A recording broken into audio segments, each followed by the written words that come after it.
حضرات مکرم، اگر کسی اللہ والے کا ذکر ہوتا ہے تو رب کی رحمتوں کا نزول ہوتا ہے، اور آج جس ہستی کا ذکر ہو رہا ہے وہ اتنی عظیم ہستی ہے، اتنی عظیم شخصیت ہے کہ جن کے مقام و رتبہ کو خود میرے آقا صلی اللہ تعالی علیہ وسلم نے بیان فرمایا، اور ہم جب ان کا ذکر کریں گے تو میرے آقا ہم سے بھی خوش ہو جائیں گے۔ ایک بار حضور اکرم سید عالم صلی اللہ تعالی علیہ وسلم نے حضرت حسان سے کہا تھا کہ حسان، تم نے ابو بکر کی شان میں کچھ لکھا ہے؟ حضرت حسان نے عرض کی یا رسول اللہ، ہاں میں نے ابو بکر کے بارے میں کچھ اشعار لکھے ہیں۔ پھر انہوں نے وہ اشعار سنائے جن کا مفہوم یہ تھا کہ مخلوق کے اندر انبیاء کے بعد میں ابو بکر کے برابر کوئی نہیں ہے۔ میرے آقا صلی اللہ تعالی علیہ وسلم نے جب صدیق اکبر کی یہ تعریف سنی تو میرے آقا نے فرمایا حسان تم نے سچ کہا ہے، یعنی وہ ذات ہے سیدنا صدیق اکبر رضی اللہ تعالیٰ عنہ کی کہ اگر ان کی تعریف کی جائے، ان کی فضیلت بلکہ ان کی افضلیت کو بیان کیا جائے تو کونین کے دولہ بھی خوش ہو جایا کرتے ہیں۔ اور حضرات مکرم، میرے آقا علیہ الصلوۃ والسلام نے ایک موقع پہ خود ارشاد فرمایا تھا کہ حب ابی بکر و شکرہ واجب علی امتی، میری امت کے اوپر واجب ہے کہ ابو بکر سے محبت بھی کرے اور ابو بکر کا شکر بھی ادا کرے، کیونکہ ابو بکر صدیق رضی اللہ تعالیٰ عنہ کے احسانات اس امت پر بہت ہے۔ میں کہتا ہوں سارے احسانات کو ایک طرف رکھو، ہجرت کی رات میں سیدنا صدیق اکبر اور ان کا پورا گھرانہ جو قربانیاں میرے آقا صلی اللہ تعالی علیہ وسلم کے لیے دیا ہے، ان قربانیوں کو بھی اگر ہم یاد کریں اور ان کا بھی شکر ادا کرنا چاہیں تو شکر نہیں ادا کر سکتے۔ وہ ایک رات کا احسان پوری امت مل کر کے نہیں ادا کر سکتی ہے۔ اس رات کے اندر خانوادہ صدیق نے جو میرے آقا علیہ الصلوۃ والسلام کے لیے جو قربانیاں دی اور امت پر جو احسان کیا وہ بہت بڑا احسان ہے۔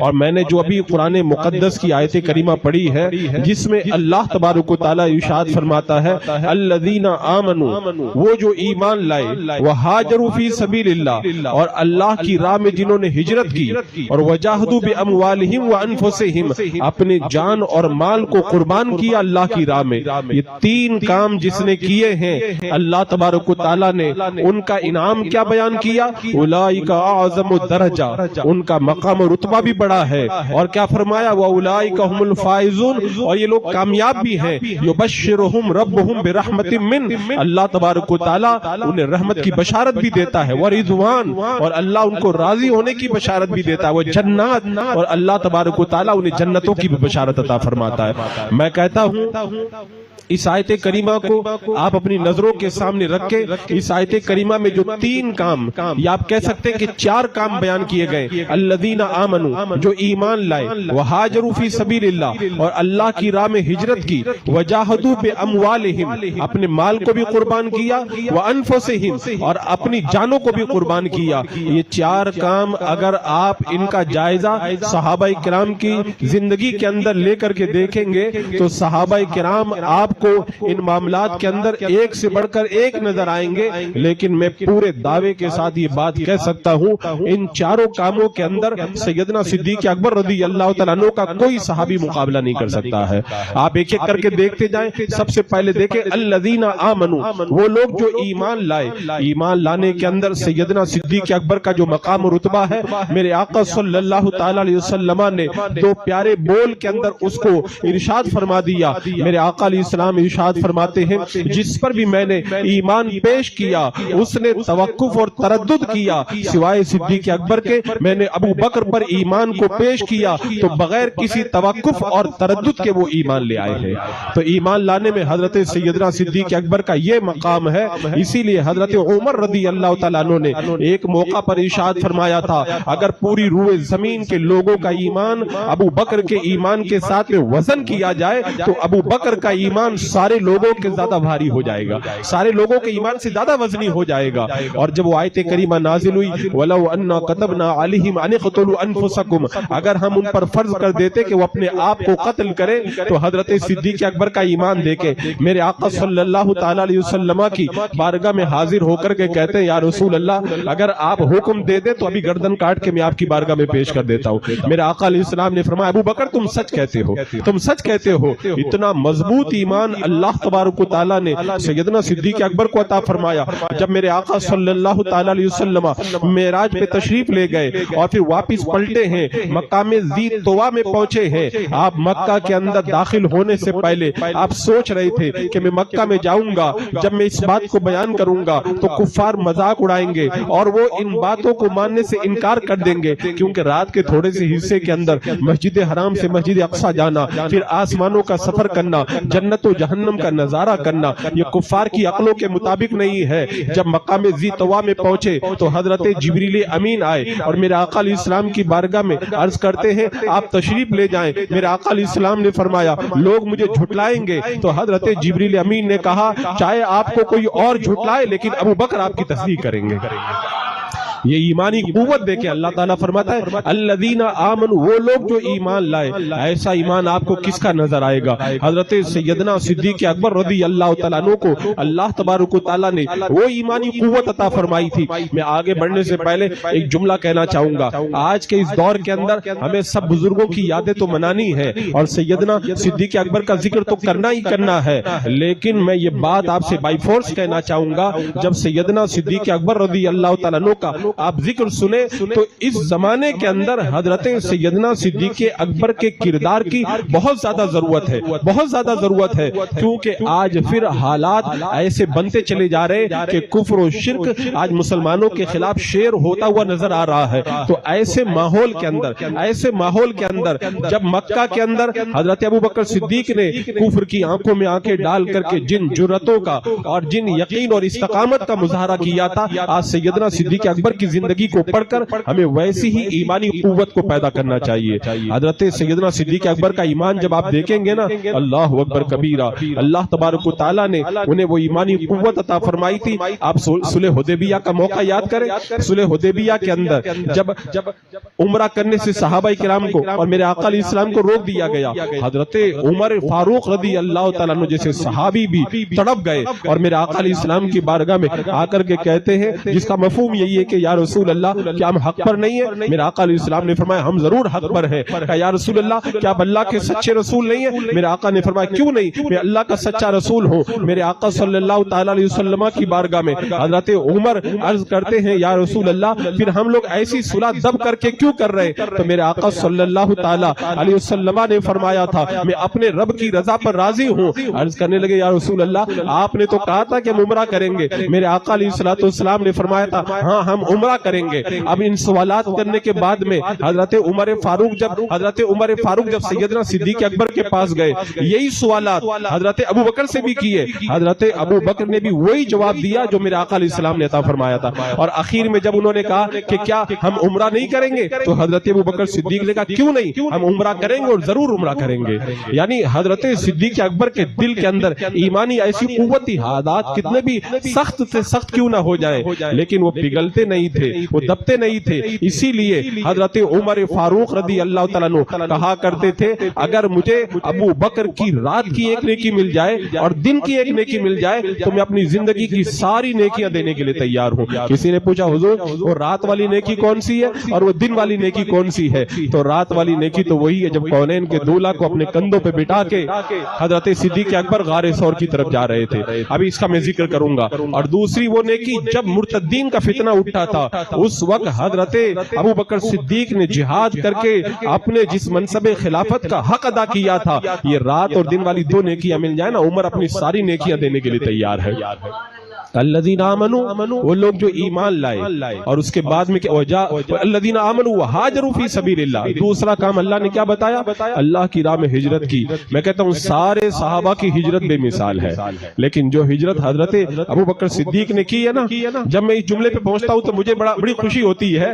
حضرت عائشہ بیان کرتی ہے کہ جب اللہ کے رسول صلی اللہ تعالی علیہ وسلم دوپہر کے وقت میں ہمارے گھر میں آئے اور آنے کے بعد میں کہا کہ ابو بکر اللہ اللہ کی طرف سے ہجرت کا حکم آ گیا ہے اور تمہیں بھی میرے ساتھ میں چلنا ہے. تو حضرت صدیق اکبر رو پڑے. تو حضرت عائشہ کا یہ جملہ مجھے بہت بہت پسند آتا ہے. حضرت عائشہ کہتی آج اس سے پہلے مجھے یہ نہیں معلوم تھا کہ آدمی خوشی میں بھی رویا کرتا ہے. اس دن مجھ کو پتا چلا کہ آدمی خوشی میں بھی رویا کرتا ہے. جب اس بات کو سنا تو حضرت ابوبکر رونے لگ گئے. اور خوشی کے آنسو, جو غم کے آنسو ہوتے ہیں وہ گرم ہوتے ہیں, خوشی کے جو آنسو ہوتے ہیں وہ ٹھنڈے ہوا کرتے ہیں. کہتے اس دن مجھ کو پتا چلا, یہ جملہ میرا ہے ٹھنڈے اور گرم والا, حضرت عائشہ نے یہ فرمایا تو اس دن مجھ کو پتا چلا کہ بندہ خوشی میں بھی رویا کرتا ہے. اور پھر اس کے بعد میں الذین آمنوا وہاجروا فی سبیل اللہ کا منظر دیکھیں. یہ بات میں نے کئی کتاب میں پڑھی نہیں ہے, لیکن میرا وجدان یہ بات کہتا ہے کہ جب میرے آقا صلی اللہ تعالی علیہ وسلم کے ساتھ میں حضرت صدیق اکبر جا رہے تھے تو پھر ایک مقام پر جب سیدنا صدیق اکبر نے میرے آقا علیہ السلام کو اپنے کندھوں پہ سوار کر لیا تھا. آپ تصور کریں اگر کبھی غار ثور گئے تو غار ثور کا تصور کریں گے, اس رات کا تصور کریں جب سیدنا صدیق اکبر رضی اللہ تعالیٰ عنہ نے میرے آقا صلی اللہ تعالیٰ علیہ وسلم کو اپنے کندھوں پہ سوار کیا ہوگا تو میرے آقا علیہ السلام کے قدم کدھر ہوں گے؟ ایک قدم تو ادھر ہوگا اور دوسرا قدم تو دل کے اوپر ہی ہوگا نا. کیا ایسا ہو سکتا ہے؟ مجھ کو تو نہیں لگتا کہ ایسا ہوا ہوگا کہ حضرت صدیق اکبر رضی اللہ تعالیٰ عنہ جب میرے آقا علیہ السلام کو لے کر کے جا رہے تھے اور ان کے دل پر, ان کے قلب پر جب میرے آقا کا قدم آیا ہوگا تو انہوں نے نہیں چوما ہوگا. میں تو سمجھتا ہوں وہ جب بڑھ رہے ہوں گے تو قدم چوم کے آگے بڑھ رہے ہوں گے. وہ کیا کیفیت رہی ہوگی, وہ کیا وجد رہا ہوگا, وہ حضرت سیدنا صدیق اکبر ہی جانے. اور اللہ اکبر, حضرت سیدنا صدیق اکبر نے اس رات میں جو ہجرت کے اندر جو قربانیاں دی ہے نا, وہ بھی ایک الگ پوری تاریخ ہے. تو ہجرت تو بہت سے صحابہ نے کی ہے, لیکن جو ہجرت حضرت سیدنا ابو بکر صدیق رضی اللہ تعالیٰ عنہ نے کی ہے اس کی کوئی مثال نہیں. اللہ تبارک و تعالیٰ اسے قرآن مقدس میں بیان فرماتا اذ ہما فی الغار اذ یقول لصاحبہ لا تحزن ان اللہ معنا. یعنی جب غار میں پہنچے تھے تو دو میں سے دوسرے کون ہیں؟ ایک تو میرے آقا صلی اللہ تعالیٰ علیہ وسلم ہے اور دوسرے حضرت سیدنا ابو بکر صدیق رضی اللہ تعالیٰ. اگر میں دو میں سے دوسرے کی بات کروں تو میرے آقا علیہ السلام نے جب اعلان نبوت کیا تو میرے آقا علیہ السلام اعلان کرنے والے اور دوسرے سب سے پہلے ایمان لانے والے حضرت سیدنا ابو بکر صدیق ہیں. اللہ اکبر. ہجرت کے لیے جا رہے ہیں تو میرے آقا صلی اللہ تعالیٰ علیہ وسلم ایک اور آپ کے ساتھ میں دو میں سے دوسرے حضرت سیدنا ابو بکر صدیق رضی اللہ تعالیٰ عنہ ہے. میرے آقا علیہ السلام نے اسلام کی دعوت دی. سب سے پہلے اسلام کی دعوت دینے والے صحابہ میں حضرت سیدنا ابو بکر صدیق ہیں. آپ ہی کی دعوت پر حضرت عثمان, حضرت طلحہ اور بہت سارے صحابہ ایمان لائے. یعنی دو میں سے دوسرے ہیں. اور پھر آپ دیکھتے چلے جائیں کہاں دو میں سے دوسرے ہیں. آج دیکھ لیں گنبد خضرا کے زیر سایہ میرے آقا علیہ السلام کے قدموں میں سے آج وہ دوسرے ہیں. اور جب قیامت کے دن اٹھیں گے تو میرے آقا علیہ السلام کے دائیں طرف جن کا ہاتھ ہوگا وہ دوسرے ہوں گے. اور جب امت جب داخل ہوگی سب سے پہلے تو میرے آقا جنت میں جائیں گے اور امت میں سے جو سب سے پہلے جائیں گے وہ دو میں سے دوسرے حضرت ابو بکر صدیق ہوں گے. ثانی اثنین اذ ہما فی الغار, اور غار میں بھی دوسرے تھے اور جہاں دیکھو دوسرے نمبر پہ نظر آ رہے ہیں. اللہ اکبر. اور پھر رب نے کیا فرمایا تھا, لا تحزن ان اللہ. اللہ نے سکینہ نازل کیا تھا نا. علماء نے یہاں پر یہ نقطہ لکھا ہے کہ جو سکینہ نازل ہوا تھا اللہ نے فرمایا ہم نے ان پر سکینہ نازل کیا. تو جہاں پر سکینہ میرے آقا علیہ السلام پہ نازل ہوا وہیں پر حضرت ابو بکر صدیق پر بھی سکینہ نازل ہوا ہے. اللہ اکبر. وہ بھی ایک غار کی کیفیت بھی بڑی پرلطف کیفیت ہے. یہاں پہ ایک جملہ میں اور کہنا چاہوں گا کہ غار کے اندر میرے آقا صلی اللہ تعالیٰ علیہ وسلم جب تشریف فرما ہوئے تو کفار نے گھیراؤ کیا تھا. میرے آقا علیہ السلام 3 دن تک غار میں رہے تھے. کونین کے دولہ اپنے مقدس مکان سے نکل کر کے آئے اور مٹی اچھال دی. سب نابینا ہو گئے. میرے آقا نکل کر کے چلے گئے, کسی کو نظر بھی نہ آئے. حضور یہاں پر بھی تو چاہتے تو مٹی تھوڑی سی اچھال دیتے, سب نابینا ہو جاتے, حضور نکل کے چلے جاتے. اب اس میں حکمت کیا ہے وہ تو رب بہتر جانے. لیکن ایک بات مجھے سمجھ میں آئی ہے, 3 دن تک غار میں رہنے کا ایک مطلب مجھے سمجھ میں آیا. میرے آقا علیہ الصلوۃ والسلام کی نگاہ نبوت دیکھ رہی تھی. میرے وصال کے بعد میں مرتدین کا فتنہ ہوگا, جھوٹے مدعیان نبوت کا فتنہ ہوگا, ادھر منکرین زکات کا فتنہ ہوگا, اور پھر شام وغیرہ روموں کی فوجیں ادھر الگ تیار ہو رہی ہوں گی. اتنے فتنوں کا مقابلہ کرنے کے لیے کوئی ایک ایسی عظیم ہستی چاہیے جو اس بوجھ کو اٹھا سکے. میرے آقا علیہ الصلوۃ والسلام نے 3 دن تک غار کے اندر سیدنا صدیق اکبر کو وہ فیضان عطا کیا, وہ فیضان عطا کیا کہ اس کا منظر لوگوں نے میرے آقا علیہ السلام کے وصال کے بعد میں دیکھا. اور اگر ایک منظر کسی نے دیکھا تو اس وقت دیکھا جب غار سے نکل کر قباء میں پہنچے تو جن لوگوں نے حضور کو نہیں دیکھا تھا وہ پہچان نہیں پا رہے تھے کہ کہاں ہے کونین کے دولہ. سیدنا صدیق اکبر اپنی چادر سے سایہ کر کے بتانے لگے کہ میں غلام ہوں، آقا یہاں پہ تشریف فرما ہے۔ یہ اسی غار کے اندر لینے والے نور کا ایک منظر تھا۔ اللہ اکبر۔ تو دو باتیں تو ہو گئی، ایک تو کیا فرمایا، الذین آمنوا، جو ایمان لائے، ایمان لانے میں صدیق اکبر بے مثال، اور وہاجروا فی سبیل اللہ، اللہ کی راہ میں ہجرت کرنے میں بھی بے مثال، اور اس کے بعد میں فرمایا وجاہدوا باموالہم، اپنے مالوں کی قربانی دینے والے۔ مال کی قربانی تو بہتوں نے دی ہے، لیکن جس قربانی کا اعتراف میرے آقا نے بھی کیا ہے کہ جس کسی کا مجھ پر احسان تھا میں نے سب کے احسان کا بدلہ چکا دیا ہے سوائے ابو بکر کے، ان کے احسان کا بدلہ کل قیامت کے دن میرا پروردگار عطا فرمائے گا۔ لیکن یہاں پہ میں ایک بات کہہ دیتا ہوں، یہ حضور اپنے غلام کو نواز رہے ہیں، ورنہ میرے آقا پہ کس کا احسان ہو سکتا ہے؟ بس یہ میرے آقا غلاموں کو نواز رہے ہیں حضور اکرم صلی اللہ تعالی علیہ وسلم۔ اور ایک روایت میں نے پڑھا تھا میرے آقا صلی اللہ تعالی علیہ وسلم اور دیگر صحابہ کا مال تو خرچ کرتے تھے، لیکن ان کا سمجھ کے خرچ کرتے تھے، سوائے صدیق اکبر کے۔ حضرت ابو بکر کا مال جب خرچ کرتے تھے تو اپنا سمجھ کے خرچ کیا کرتے تھے، اور یہی وجہ ہے کہ جب حضرت سیدنا ابو بکر صدیق رضی اللہ تعالیٰ عنہ ایمان لائے تو ایک روایت کے مطابق آپ کے پاس میں 40,000 اشرفیاں تھی، یعنی 40,000 سونے کے سکے تھے، وہ سارا مال حضور کے لیے قربان کر دیا۔ اتنا مال قربان کرنے والے، اور جب ہجرت کر کے جانے لگے تو ہجرت کے وقت میں گھر میں 5,000 جو دینار رکھا ہوا تھا پورا کا پورا ساتھ میں لے لیا۔ بندہ جب وطن چھوڑ کے جاتا ہے اور پھر ایسا چھوڑ کے جاتا ہے کہ واپس آنے کے بارے میں کچھ ٹھکانہ ہے نہیں کہ کب آئیں گے، اپنے بچوں کا خیال لگتا ہے، اپنی بیوی کا خیال لگتا ہے، کچھ مال چھوڑ کے جاؤں، ان کو ضرورت پڑ جائے گی۔ سیدنا صدیق اکبر نے بتا دیا سب کی ضرورتیں ایک طرف، کونین کے دولہ ایک طرف۔ جب اللہ کے رسول علیہ السلام کی بات آ جائے گی تو ترجیح حضور اکرم صلی اللہ تعالی علیہ وسلم کو دی جائے گی۔ سارا مال سمیٹ کر کے ساتھ میں لے لیا تاکہ جب ضرورت پڑ جائے نا، جب ضرورت پڑ جائے تو حضور پہ میں اپنا مال قربان کروں گا۔ یہی وجہ جب پہنچے مدینہ منورہ میں مسجد نبی کی تعمیر کی بات آئی نا تو پیسہ کسی اور نے نہیں لگایا تھا، وہ پیسہ لگانے والی ذات حضرت سیدنا صدیق اکبر رضی اللہ تعالیٰ عنہ کی تھی۔ کتنا مالی انہوں نے، کتنی مالی قربانیاں حضرت سیدنا ابو بکر صدیق نے دی ہے ان کا کوئی اندازہ نہیں کر سکتا۔ اور تو آپ نے کتنی بار سنا جب غزوہ تبوک کے موقع پہ حضور نے کہا تھا نا لے آؤ اللہ کی راہ میں، تو حضرت صدیق اکبر کتنا لائے تھے؟ پورا گھر اٹھا کے لائے تھے نا۔ روایتوں میں آتا ہے سب سنامی شریف میں تو یہاں تک لکھا ہوا ہے پورا مال اٹھا کے لائے اور اپنے بدن کے کپڑے بھی اتار کے لے آئے، ایک چادر اپنے بدن پہ ڈال لی اور چادر میں بٹن بھی نہیں لگائے، بٹن بھی حضور کی بارگاہ میں پیش کر دیے اور بٹن کی جگہ میں ببول کے کانٹے لگا دیے۔ جب اللہ کے رسول علیہ السلام کی بارگاہ میں حاضر ہوئے میرے آقا نے فرمایا ابو بکر کیا چھوڑ کے آئے ہو؟ کہ اللہ اس کے رسول کو چھوڑ کے آیا ہوں۔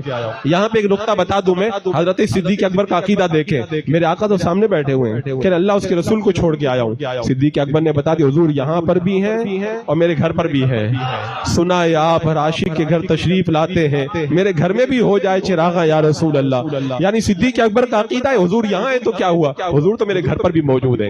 اور میں یہ بات اپنی طرف سے نہیں کہتا ہوں، علماء نے اس بات کو لکھا ہے، امام غزالی بھی فرماتے ہیں کہ جب اتحیات پڑھو نا تو السلام علیکم ایھا النبی پڑھو تو یہ سمجھا کرو حضور کی روحانیت موجود ہے اور حضور کو میں سلام کر رہا ہوں۔ اسی لیے حضرت ابو العباس مرسی رحمۃ اللہ تعالی علیہ کہتے ہیں کہ میں اس وقت تک سلام نہیں پھیرتا ہوں جب تک السلام علیکم ایھا النبی کہتے وقت حضور کا جواب اپنے کانوں سے نہیں سن لیتا ہوں میں۔ اور حضرت علی بن علوی رضی اللہ تعالیٰ عنہ نے، علی بن علوی رضی اللہ تعالیٰ عنہ کا طریقہ یہ تھا جب وہ اتحیات پڑھتے تھے تو السلام علیکم ایھا النبی بار بار ریپیٹ کرتے تھے۔ مریدوں نے پوچھا حضور بار بار آپ پڑھتے وجہ کیا ہے؟ کہا حضور جواب دیتے، بار بار جواب سننے میں مجھے مزہ آتا ہے۔ وہ خیر اہل تصوف کی بات ہے۔ حضرت ابو العباس مرسی نے کہا تھا تم السلام علیکم ایھا النبی کا جواب سنتے ہو؟ غلاموں نے کہا حضور نہیں سنتے۔ بولے تمہارے دل سخت ہیں، میں تو سلام ہی نہیں پھیرتا ہوں جب تک حضور کا جواب نہیں سن لیتا ہوں۔ تو حضور کی روحانیت حضرت صدیق اکبر نے بتا دیا کہ میرے گھر میں بھی موجود ہے۔ اور یہاں پہ ایک بات یہ بھی میں بتا دیتا ہوں، لوگ کہتے ہیں سنا ہے آپ ہر عاشق کے گھر تشریف لاتے ہیں، ایسے حضور نہیں تشریف لاتے ہیں۔ وہ عشق بھی تو سچا ہونا چاہیے نا، اگر عشق سچا ہو تو حضور ضرور آتے ہیں۔ حضرت طلحہ بن برا کو پڑھ لے، بچے ہیں حضور کی بارگاہ میں آئے، ایمان لائے، میرے آقا علیہ السلام کی بارگاہ میں ایمان لانے کے بعد میں کہتے ہیں یا رسول اللہ آپ جو کہیں گے وہی میں کروں گا۔ میرے آقا نے فرمایا میں جو کہوں گا وہی کرو گے؟ کہا یا رسول اللہ جو آپ کہیں گے وہی کروں گا۔ میرے آقا نے فرمایا جاؤ اپنے باپ کا سر کاٹ کے لاؤ۔ حضرت طلحہ بن برا رضی اللہ تعالیٰ عنہ دوڑ کر کے گئے، میرے آقا نے بلایا، کہا کہاں چلے؟ کہا حضور آپ نے فرمایا میں عمل کرنے جا رہا ہوں۔ کہا میں تمہارے عشق کا امتحان لے رہا تھا، اب عشق سچا نکلا تو نتیجہ کیا ہوا؟ حضرت طلحہ بن برا بیمار ہو گئے، حضور ان کے گھر پہ تشریف لے گئے۔ صرف یہ کہنے سے کام نہیں چلے گا کہ سنا ہے آپ اور عاشق کے گھر تشریف لاتے، پہلے عشق کا نمونہ تو پیش کرو۔ اور جب میرے آقا گھر پہ گئے نا تو چہرہ دیکھ کر کے کہا، چہرہ بتا رہا ان کا آخری وقت آ گیا، اگر ان کا انتقال ہو جائے تو جنازہ پڑھانے مجھے بلا لینا۔ حضور خود جنازے میں آتے اگر عشق سچا ہو تو، لیکن عاشق کو بھی تو دیکھو، حضور کی محبت دیکھی، عاشق کی محبت دیکھو۔ میرے آقا چلے گئے تو گھر والوں سے حضرت طلحہ کہتے اگر رات میں انتقال ہو جائے تو حضور کو مت بتانا۔ کہا کیوں؟ کہا اس لیے کہ راستے میں یہودیوں کے گھر پڑتے ہیں، اگر حضور میرا جنازہ پڑھانے کے لیے رات میں آئیں گے تو کوئی یہودی آپ کو تکلیف نہ پہنچا دے۔ رات ہی میں انتقال ہو گیا، دفن کر دیا۔ میرے آقا کو پتہ چلا نا، میرے آقا قبر پہ جا کے کھڑے ہوئے، قبر پہ جا کے کھڑے ہوئے، نصیب تیرا چمک اٹھا دیکھ تو نوری، عرب کے چاند لہد کے سرانے آئے ہیں۔ وہ نصیب اعلیٰ نے کہا تھا نا، قبر میں لہرائیں گے تا حشر چشمے نور کے، صرف نور نہیں، نور کے چشمے اعلیٰ حضرت کہہ رہے ہیں۔ حضور تو خالی نورانی جلوہ ہی قبر میں دکھا دے تو پھر بیڑا پار ہو جائے، لیکن جب نور کے چشمے لہرائیں گے تو کیا عالم ہوگا۔ اللہ اکبر، اللہ اکبر۔ حضرات مکرم میں عرض یہ کر رہا تھا کہ اس آیت کریمہ میں فرمایا گیا کہ جو ایمان لائے صدیق اکبر بے مثال، ہجرت کی صدیق اکبر بے مثال، اور اس کے بعد میں فرمایا اپنے مال کو قربان کیا صدیق اکبر بے مثال، اس کے بعد میں فرمایا وَأَنفُسِهِمْ، اپنی جانوں کی قربانیاں پیش کی۔ جان قربان کرنے میں تمام صحابہ میں صدیق اکبر کے برابر کوئی نہیں ہے، کوئی نہیں ہے۔ یاد کریں حضرت مولا علی رضی اللہ تعالیٰ عنہ کی وہ بات، ایک بار آپ نے پوچھا لوگوں سے کہ بتاؤ صحابہ میں سب سے بڑے بہادر کا نام کیا ہے؟ کسی نے کہا حضور آپ ہی تو سب سے بڑے بہادر ہے۔ کہا نہیں میں بہادر نہیں، ہم لوگ تو اپنے برابر والوں سے لڑتے ہیں۔ حضرت سیدنا ابو بکر صدیق رضی اللہ تعالیٰ عنہ یہ صحابہ میں سب سے بڑے بہادر ہیں، اس لیے کہ جب ایمان کی دعوت دینا بڑا مشکل تھا، حضرت میرے آقا صلی اللہ تعالیٰ علیہ وسلم جب حرم شریف کے اندر پہنچے، کفار نے میرے آقا صلی اللہ تعالیٰ علیہ وسلم پہ حملہ کیا، تو اس وقت غریب صحابہ تھے، وہ آگے نہ بڑھ سکتے تھے۔ حضرت ابو بکر صدیق کو پتہ چلا تو گئے اور تمام کفار کو ہٹایا۔ سارے کفار حضرت صدیق اکبر پر ٹوٹ پڑے اور اتنا مارا کہ پورا جسم لہولہان ہو گیا۔ صدیق اکبر سے بڑا مجاہد کوئی نہیں ہے۔ اس کے بعد میں حضرت علی نے وہ بات بھی بتائی کہ حضرت ابو بکر سے بڑا مجاہد کوئی نہیں، بہادر کوئی نہیں، کیونکہ جب میدان بدر کے اندر میرے آقا کے لیے عریش بنایا گیا، آج جہاں پہ مسجد عریش بنی ہوئی ہے، جہاں پہ حضور کا خیمہ بدر کے میدان میں لگا تھا، تو اس وقت میں بات آئی تھی کہ کون حفاظت کرے گا، کیونکہ اس وقت سارے کفار کا ٹارگیٹ وہی تھا کہ میرے آقا علیہ السلام کو معاذ اللہ تکلیف پہنچائی جائے۔ کسی کی مجال نہ ہوئی، حضرت صدیق اکبر نے کہا میں حفاظت کروں گا۔ اب سیدنا صدیق اکبر جب کھڑے ہو گئے عریش کے پاس میں، کفار کی مجال نہیں تھی کہ آئیں، اور اگر کوئی آتا تھا تو صدیق اکبر کی تلوار اسے گھسیٹ کر کے پیچھے لے جاتی تھی۔ یہ حضرت سیدنا صدیق اکبر کی بہادری ہے۔ تو میں کہتا ہوں جان قربان کرنے میں، ابھی میں نے ہجرت کی بات بیان کی، ہجرت کی رات جب اللہ کے رسول علیہ السلام کو لے کر کے جا رہے تھے صدیق اکبر، ابھی اپنے کندھوں پہ سوار نہیں کیا تھا، جا رہے تھے، کبھی دائیں ہو جاتے کبھی بائیں، کبھی آگے ہو جاتے کبھی پیچھے۔ میرے آقا نے کہا ابو بکر یہ کیا کر رہے ہو؟ عرض کی یا رسول اللہ مجھے کبھی کبھی ڈر لگتا ہے کفار کے دائیں سے نہ آ جائے تو میں دائیں آ جاتا ہوں، کبھی کبھی مجھے ڈر لگتا ہے بائیں سے نہ آ جائے میں بائیں طرف ہو جاتا ہوں، کبھی مجھے خطرہ ہوتا ہے آگے سے کافر حملہ نہ کر دے میں آگے آ جاتا ہوں، پیچھے سے خطرہ ہوتا ہے تو پیچھے آ جاتا ہوں۔ یعنی صدیق اکبر نے بتا دیا میری جان قربان ہو جائے حضور کو کوئی تکلیف نہیں ہونا چاہیے۔ وہ جب غار میں پہنچے، ارے سنسان غار ہو اور آدمی ڈرتا ہے کہ سانپ بچھو نہیں ہوں گے، صدیق اکبر چلے گئے، انہیں پتا تھا جان تو انہی کے صدقے میں ملی ہے نا، چلی جائے تو کیا ہے۔ اندر گئے، سارے سوراخوں کو بند کرنے کے بعد میں کہ جب ایک سوراخ بچا تھا اس پہ اپنا انگوٹھا رکھ کے بیٹھ گئے تھے۔ سانپ نے کاٹا کہ نہیں کاٹا؟ ہم کو سانپ کاٹ لے تو ہماری کیا حالت ہو جاتی ہے۔ ہم جو کہتے ہیں نا حضور کے نام پہ جان بھی قربان ہے، اس وقت پتا چلتا ہے عشق کیا ہے کیا نہیں ہے۔ صدیق اکبر نے پاؤں نہیں ہٹایا، کیوں؟ حضور کی نیند کے اندر خلل نہ پڑ جائے۔ لیکن جب زہر کا اثر ہوا تو آنکھوں سے آنسو ٹپکے نا، تب جا کے حضور بیدار ہو۔ اور پھر کونین کے دولہ بیدار ہوئے تو کیا کیا؟ اپنا لعاب دین لگا کر کے شروع۔ یہاں پہ ایک بات میں پڑھتا ہوں تو مجھے واقعی ایک عجیب سی کیفیت مجھ پہ طاری ہوتی ہے۔ اللہ اکبر۔ حضرت صدیق اکبر کہتے ہیں جب اللہ کے رسول علیہ السلام کو جب میں غار میں لے کے گیا، جب میں نے سرکار کو غار میں لے جا کے بٹھایا نا، میری نظر حضور کے تلووں پہ پڑ گئی، قدموں پہ پڑ گئی۔ کہتے میں نے دیکھا حضور کے قدموں سے خون نکل رہا تھا۔ آج لوگ کہتے ہیں ہم لوگ دین کا کام کر رہے ہیں، میں کہتا ہوں ہم نے دین کا کیا کام کیا؟ کونین کے دولہ کو دیکھو، اللہ کے رسول علیہ السلام نے دین ہم تک پہنچانے کے لیے کیا کیا کیا ہے۔ اللہ کے رسول علیہ السلام کے قدم ناز سے صدیق اکبر کہتے ہیں میری آنکھوں میں آنسو آ گئے، میری آنکھوں میں آنسو آ گئے وہ دیکھ کر کے۔ اور یہاں پہ شیخ عبداللہ محدث دہلوی نے ایک عجیب بات لکھی ہے، فرماتے ہیں اللہ تبارک و تعالیٰ، اللہ اپنے حبیب سے پیار کرنے والا، کبھی تو حضرت جبریل امین کو بھیجتا ہے اللہ تعالیٰ براق لے کر کے جاؤ میرے محبوب کو لے آؤ، اور کبھی وہ موقع بھی آتا ہے کہ محبوب کو ایک غار کے اندر پناہ لینا پڑتا ہے۔ امت کے اندر بڑا درس ہے اس کے اندر کہ جہاں معراج پہ آقا جا رہے ہیں تو امت کے لیے میرے آقا علیہ الصلوۃ والسلام ایمان پہنچانے کے لیے غار کے اندر پناہ بھی لے رہے ہیں. اللہ اکبر. حضرات مکرم تو میں عرض یہ کر رہا تھا جان قربان کرنے کے اندر سیدنا صدیق اکبر کا کوئی مقابلہ نہیں کر سکتا. حضرت صدیق اکبر نے میرے آقا صلی اللہ تعالی علیہ وسلم کے لیے ہر موقع پہ جان قربان کرنے کی بات کی. بدر کا میدان دیکھے جب کفار کی طرف سے مقابلے کے لیے چیلنج کیا گیا تو اس وقت حضرت ابو بکر نے میرے آقا علیہ السلام سے کہا یا رسول اللہ آپ اگر اجازت دے دیں تو میں جا کے مقابلہ کرتا ہوں. میرے آقا نے جملہ کہا ابو بکر تم مت جاؤ, ابھی تو ہمیں تم سے فائدہ اٹھانا ہے.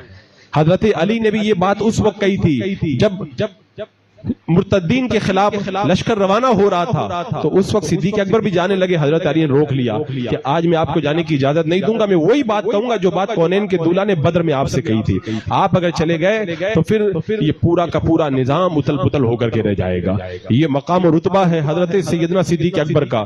یہ چاروں کاموں میں آپ بے مثال. تو اللہ نے پھر فرمایا ایمان, ہجرت اور جان کی قربانی, مال کی قربانی, یہ چار کام جو کرے گا اللہ فرماتا اولئک اعظم درجہ, ان کا درجہ بڑا بلند ہے. ابھی افضلیت والا مسئلہ تو یہیں پہ حل ہو گیا. جو ان چاروں کاموں میں سب سے آگے ہے صحابہ میں بھی سب سے افضل وہی ہوگا.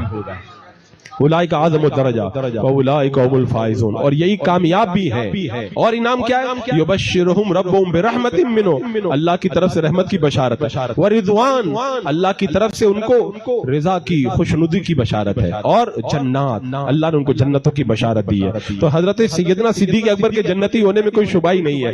یہ رافضی کتے اور نام کے جھوٹے مولائی جو حضرت سیدنا صدیق اکبر رضی اللہ تعالیٰ عنہ کی شان اقدس کے اندر بدتمیزی کرتے ہیں, ان کو بولو قرآن کی آیت کریمہ پڑھ لے اور سیدنا صدیق اکبر رضی اللہ تعالیٰ عنہ کی مقدس زندگی کو پڑھ لے. اور یہ ایک بار نہیں, میرے آقا نے صدیق اکبر رضی اللہ تعالیٰ عنہ کو اتنی بار جنت کی بشارت دی کہ اس کو شمار بھی نہیں کر سکتے. جب حضرت سیدنا صدیق اکبر رضی اللہ تعالیٰ عنہ نے ایک موقع پر آخرت کے خوف کے اندر یہ جملہ کہا تھا کاش میں گھاس ہوتا جو مجھے پرندے چر جاتے, جو مجھ کو جانور چر جاتے. جب یہ جملہ حضرت صدیق اکبر نے کہا اللہ کے خوف سے, اللہ نے آیت کریمہ نازل فرمائی وَلِمَنْ خَافَ مقام ربہ جنتان, جو اللہ سے ڈر جائے اس کے لیے ایک نہیں دو جنتیں ہیں.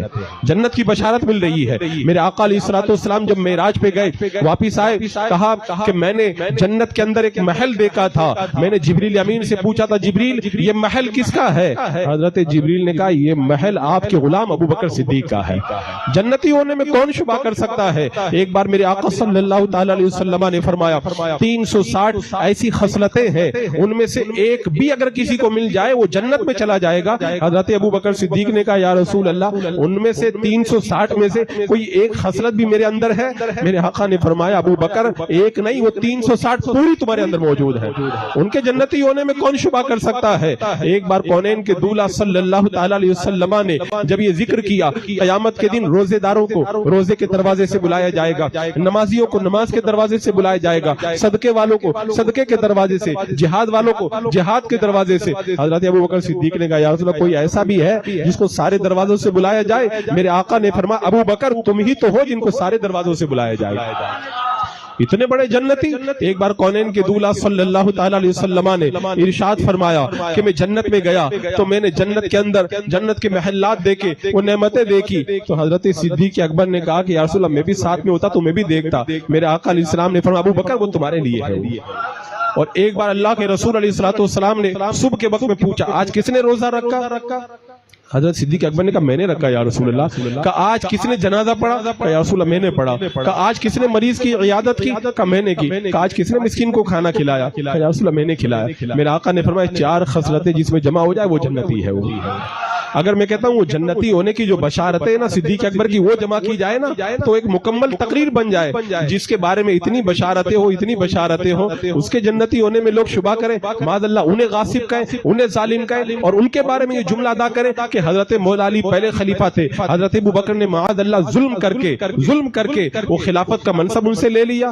معاذ اللہ رب العالمین. جو جنتی ہوتا ہے وہ ظالم نہیں ہوا کرتا ہے, جو جنتی ہوتا ہے وہ ظالم نہیں ہوا کرتا ہے. اور حضرت مولا علی تو خود ہی کہہ رہے رہے ہیں کہ منصب کے لائق وہی تھے. جب کسی نے کہا تھا نا حضرت مولا علی رضی اللہ تعالیٰ عنہ سے ایک موقع پر کہ آپ جو ہے وہ اعلان کیوں نہیں کر دیتے کہ میں خلافت کے لائق زیادہ میں ہوں, حضرت مولا علی نے کہا کہ اگر میرے پاس میں کوئی ایسی وصیت ہوتی اللہ کے رسول علیہ السلام کی تو میں ابو بکر اور عمر کو ممبر پر بھی نہیں چڑھنے دیتا. میں اگر میرے پاس تلوار نہیں ہوتی نا میں اس کپڑے سے جنگ کرتا اور ان کو ممبر پہ نہیں چڑھنے دیتا. حضرت مولا علی نے بتا دیا کوئی وصیت نہیں میرے لیے. تم لوگ جو یہ جھوٹا پروپیگنڈا کرتے ہو یہ تمہارا اپنا گھڑا ہوا پروپیگنڈا ہے, ورنہ اللہ اکبر وہ جو ابو جویفہ نے کہا تھا کہ صحابہ میں سب سے افضل آپ ہیں, تو میرے آقا صلی اللہ تعالی علیہ وسلم کے اس مقدس جاں نثار حضرت مولا علی نے جواب کیا دیا تھا.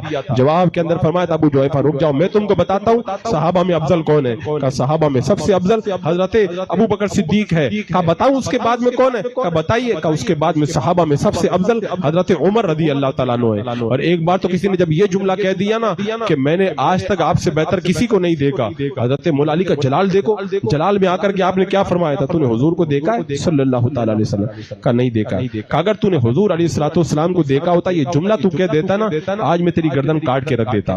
کیونکہ میرے آقا علیہ السلام کو دیکھ کر کے یہ کہہ دے کوئی کہ میں نے آپ سے بہتر کسی کو نہیں دیکھا تب تو پھر تو زندہ رہنے کے لائق ہی نہیں تھا. کہا تو نے حضرت ابو بکر اور عمر کو دیکھا. کہا نہیں دیکھا. اگر کہا تو نے دیکھا ہوتا نا آج میں تیرے اوپر حد لگاتا, آج میں تجھے سزا دیتا, کیونکہ مجھ سے افضل کو دیکھ چکا ہے اور اس کے بعد میں یہ کہتا ہے کہ آپ سے بہتر میں نے کسی کو نہیں دیکھا.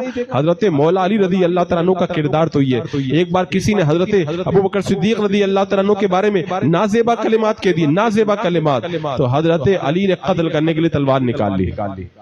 آج یہ جھوٹے مولائی اگر ہوتے نا تو حضرت علی کی تلوار سے بچ نہیں پاتے, وہ نکال لی. لوگوں نے کہا معاف کر دے. کہا ٹھیک ہے معاف تو کر دوں گا لیکن ایک شرط ہے, جس زمین پہ علی رہے گا اس زمین پر گستاخ ابو بکر نہیں رہ سکتا ہے. اس شہر سے اس کو نکلنا پڑا, اس کو اس شہر سے بدر کر دیا گیا. یہ حضرت مولا علی رضی اللہ تعالیٰ عنہ کا کردار ہے. لیکن آج یہ نام کے جھوٹے مولائی ایسے جراثیم لوگوں کے اندر پھیلا رہے. اور ایک بات میں یہ بھی کہنا چاہوں گا, آج جس دور سے ہم لوگ گزر رہے ہیں نا, جس دور سے ہم گزر رہے ہیں نا, وہ قیامت کی جن نشانیوں کو میرے آقا علیہ السلام نے بتایا تھا کہ گمراہیت عام ہوگی, وہ سب گمراہیت کے وہ سارے کے سارے نقشے ہماری نگاہوں کے سامنے ایک کے بعد آتے چلے جا رہے ہیں. اچھا یہاں پہ کچھ لوگ یہ بھی کہہ دیتے ہیں, کہ لوگ جو ہے وہ اہل سنت کو چھوڑ کر کے کیوں جا رہے ہیں, اہل سنت کو چھوڑ کر کے کیوں جا رہے ہیں, کوئی مولائی ہو رہا ہے, کوئی رافضی ہو رہا ہے, کوئی وہابی ہو رہا ہے, کوئی دیوبندی ہو رہا ہے. میں نے کہا تم نے جو سوال کیا اس سوال میں تمہارا جواب بھی موجود ہے, تمہارے سوال کے اندر تمہارا جواب بھی موجود ہے. میرے آقا علیہ السلام نے کیا فرمایا تھا, بنی اسرائیل 72 فرقوں میں بڑھ گئے تھے اور میری امت کے لوگ 73 فرقوں میں بٹیں گے. حضور نے بتا دیا تھا نا کہ وہ 72 جہنم میں جائیں گے, ایک جنت میں جائے گا. تو یہ جو 72 بنیں گے کہاں سے بنیں گے, جو چھوڑ کے جائیں گے انہی میں سے تو بنیں گے نا, یہ الگ تھوڑی ہوں گے. یہ جو چھوڑ کے جائیں گے انہی میں سے تو 72 بنیں گے نا.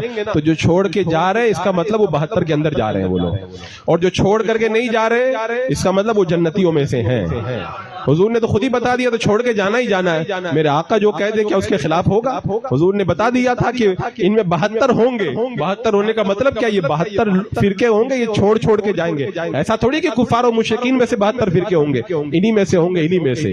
تو اہل سنت میں سے جو نکل کے جا رہے, چھوڑ کے جا رہے ہیں نا, تو آپ دیکھ لو چھوڑ کے کون جا رہا, باقی کون ہے. جو باقی ہے وہ اہل سنت و جماعت ہے, اور جو چھوڑ کے جا رہے ہیں وہ ان 72 کے اندر جا رہے ہیں, جہنم کے اندر اپنا نام لکھوا رہے ہیں وہ لوگ. اللہ اکبر کبیرہ. تو حضرت سیدنا صدیق اکبر رضی اللہ تعالیٰ عنہ کا مقام و رتبہ کتنا بلند ہے. اور میں نے جو شروع میں یہ بات عرض کی تھی کہ اس دور کے اندر حضرت سیدنا ابو بکر صدیق رضی اللہ تعالیٰ عنہ کی زندگی میں سے ہمیں کئی باتیں لینے کی ضرورت ہے. سب سے پہلے ضروری چیز حضرت صدیق اکبر کا جو یقین تھا, وہ یقین ہمیں لینے کی ضرورت ہے. وہ پورا یقین نہیں, اس کی ایک جھلک ہمیں میسر آ جائے.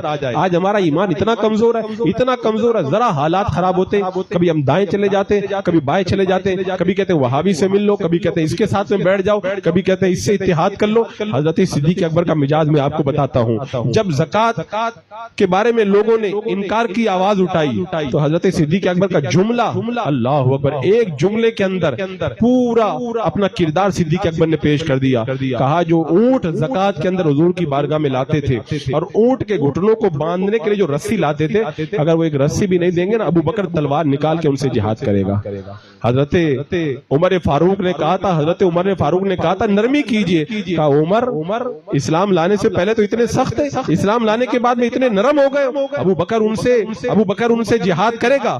جو زکوٰۃ اور نماز کے اندر فرق کرتے ہیں، وہ ایک جملہ صدیق اکبر کا کتنا عظیم ہے، اگر اس کو دیکھا حضور تاج الشریعہ کی زندگی کو آپ دیکھ لو۔ حضور تاج الشریعہ رحمۃ اللہ تعالی علیہ سیمینار میں بھی یہ جملہ بار بار کہا کرتے تھے۔ جب سیمینار ہو جاتا تھا، فیصلہ سنایا جاتا تھا، تو اخیر کے اندر حضور تاج الشریعہ جب تشریف لاتے تھے تو یہی کہا کرتے تھے، یہ گلی تم نے کیوں چھوڑی ہے؟ صدیق اکبر نے کیا کہا تھا؟ ایک رسی بھی معاف نہیں کروں گا۔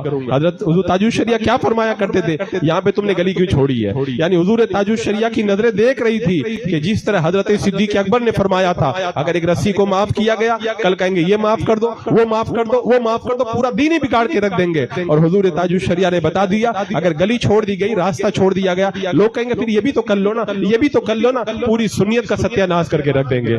اس لیے حضور تاج الشریعہ رحمۃ اللہ تعالی علیہ نے اپنی پوری زندگی کے اندر حضرت صدیق اکبر کے جملے کو اپنی نگاہوں کے سامنے رکھا کہ کبھی بھی حالات سے سمجھوتا نہیں کیا جائے گا، حالات سے سمجھوتا نہیں کیا جائے گا، حالات سے ڈرا نہیں جائے گا، حالات سے خوفزدہ نہیں ہوں گے۔ اور سیدنا صدیق اکبر کا ہی مزاج تھا۔ میرے آقا نے کیا فرمایا تھا؟ ساری دنیا مل جائے، تمہارے مقدر میں جو نقصان لکھا ہے اس سے ایک ذرہ کم نہیں کر سکتے۔ ساری دنیا مل جائے، تمہارے مقدر میں جو نفع لکھا ہے اس سے ایک ذرہ بڑھا نہیں سکتے۔ تو جو ہونا وہ تو ہو کر کے رہے گا، تو پھر ایمان تو کم سے کم بچا لینا۔ جان کو تو جانا ہے، لوگ بخار میں مر جاتے ہیں، ہاسپٹل میں ایڑیاں رگڑ رگڑ کے مر جاتے ہیں، کوئی ایکسیڈنٹ ہو کر کے سڑک پہ مر جاتا ہے، تو پھر موت تو وہ موت اچھی نا جو حضور کی غلامی کے اندر موت آئے۔ اگر حالات سے سمجھوتا کر کے غیروں کے ساتھ ہم مل گئے اور پھر وہ موت آئی تو حضور کو جا کے ہم کیا چہرہ دکھائیں گے؟ اور یہ جو میں کہہ رہا ہوں یقین کی جو بات کرتا ہوں نا، میں نے حضور تاج الشریعہ رحمۃ اللہ تعالی کی ساری زندگی دیکھی۔ سیدنا حضور تاج الشریعہ رضی اللہ تعالیٰ عنہ کی زندگی کے اندر حضور سرکار صدیق اکبر رضی اللہ تعالیٰ عنہ کی اس صداقت کا پورا عکس پڑتا ہوا نظر آتا ہے۔ ایسا لگتا تھا جیسے ان کی زندگی سے یہ درس انہوں نے حاصل کیا ہے۔ اس کے علاوہ ایک چیز اور بتاتا ہوں، سیدنا صدیق اکبر رضی اللہ تعالیٰ عنہ کی زندگی کے اندر ایک بڑی اہم بات تھی، وہ ایک تھی کہ حالات خراب ہو جائے تو ڈرنا نہیں چاہیے۔ یاد کریں جب وہ لشکر روانہ ہو رہا تھا تو لوگوں نے آ کے کیا کہا تھا؟ صحابہ نے کیا کہا تھا؟ ابھی حالات اچھے، لشکر کو روک لو۔ جملہ کیا فرمایا تھا؟ کہا اگر درندے آئیں پاک باز عورتوں کی ٹانگوں کو گھسیٹ کے بھی لے جائیں نا، ابو بکر اس لشکر کو نہیں روک سکتا جس کو حضور نے روانہ فرما دیا ہے۔ یہ اتنا مضبوط ایمان تو تھا نا۔ منکرین زکوٰۃ کے بارے میں کیا کہا تھا؟ کچھ بھی ہو جائے رسی بھی معاف نہیں کروں گا، حالات سے ڈرے نہیں۔ اسی طرح کئی معاملات آپ کے سامنے پیش آئے، یہ فرمائے، اسی لیے حضرت ابو ہریرہ نے وہ جملہ کہا تھا، اگر میرے آقا علیہ السلام کے وصال کے بعد میں حضرت ابو بکر خلیفہ نہ ہوتے تو روئے زمین پر اللہ کی عبادت نہ کی جاتی۔ جملہ تو بڑا بھاری ہے، لیکن اس کی گہرائی میں اتر کے دیکھیں گے تو پتہ چلے گا ایک ایک چیز کو کر کے سارا نقشہ بدل کر کے روک رکھ دیتے۔ تو میں عرض یہ کر رہا تھا، یہ جو آج گمراہیت کے حالات بن رہے نا، ان گمراہ کن حالات کے اندر سیدنا صدیق اکبر کا مزاج ہمیں اپنے دل کے اندر پیدا کرنا چاہیے۔ اور ایک بڑی چیز صدیق اکبر کے یہاں کیا تھی؟ عشق۔